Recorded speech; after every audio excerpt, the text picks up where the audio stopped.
Kenalin, nama gue Arsya. Gue tinggal di daerah Jabodetabek.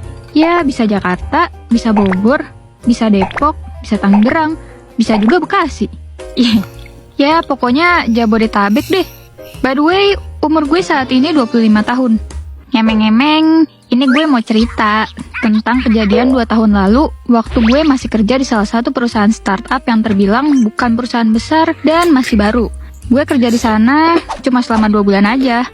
Kalau ditanya kenapa kerjanya cuma sebentar, nah makanya ini gue mau cerita sobat. So, gue kerja di perusahaan tersebut sekitar akhir tahun 2021.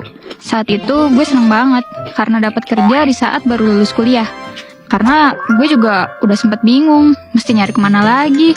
Udah dicari kesana kesini, nggak dapet. Yang ada cuma dapat ngelus dada sambil mikirin masa depan. Hehe. So, waktu gue keterima kerja di sini, ya udahlah ya, sikat aja lah. Gue masih ingat waktu itu yang wawancara kerja gue cuma 1 orang, dan kedepannya orang ini akan jadi bos gue. Gak ada siapapun selain dia.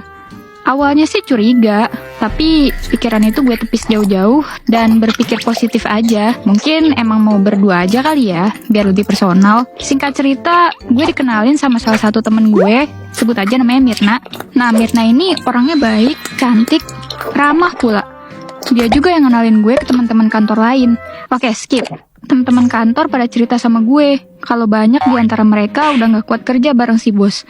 Dan ada beberapa juga yang udah resign karena udah gak kuat sama perbuatan si bos ini. Di sini gue bukan mau ngejelekin bos ya, tapi ya ini bicara fakta aja, say. Tapi gue masih berpikir bahwa mereka mungkin kurang maksimal aja kali ya dalam bekerja. Makanya bos sampai marah sama mereka. Kira setelah 1 bulan gue kerja di sana, ternyata udah ketahuan nih sifat asli si bos gue. Yang awalnya ramah, banyak senyum, jadi kebalikan 180 derajat. Manggil gue aja kayak manggil pembantu. Padahal gue jaraknya gak jauh dari dia. Udah gitu, tiap saat ada aja nyari-nyari kesalahan.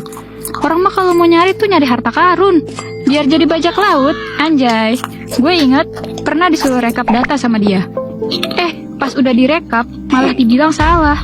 Padahal gue udah ikutin contoh yang dia kasih ke gue. Dan berkali-kali gue nanya sama bos, "Pak, apakah rekapan ini sudah benar?" Katanya iya. Gue masih mikir kayak, oh mungkin ini gue emang salah kali ya. Ya udah deh, gue perbaiki lagi. Pernah suatu ketika gue lagi sakit, badan gue lemes banget kayak Yupi Letoy, kepala pusing, bawaannya pengen jedotin ke tembok. Dan besoknya hari Minggu gue ke dokter kan. Terus ternyata gue didiagnosa kena tipes. Ya, gue izin dong akhirnya sama bos buat 3 hari gak masuk dulu karena sakit, dan udah kasih surat dokter juga ke beliau. Awalnya bos ragu buat ngasih izin, tapi gue kekeh mau istirahat karena badan udah mulai drop. Ya udah, akhirnya gue diizinin nih. Baru sehari istirahat, malah ditelepon. Katanya, "Kapan kamu secepatnya bisa masuk?" Lah, kan di surat keterangannya aja udah dijelasin kalau gue gak bisa karena masih sakit. Oke, itu 1. Terus di hari kedua, bos nelpon lagi. Masih dengan pertanyaan yang sama, dan akhirnya bos nanya, "Kapan sembuhnya? Sakit mulu sih."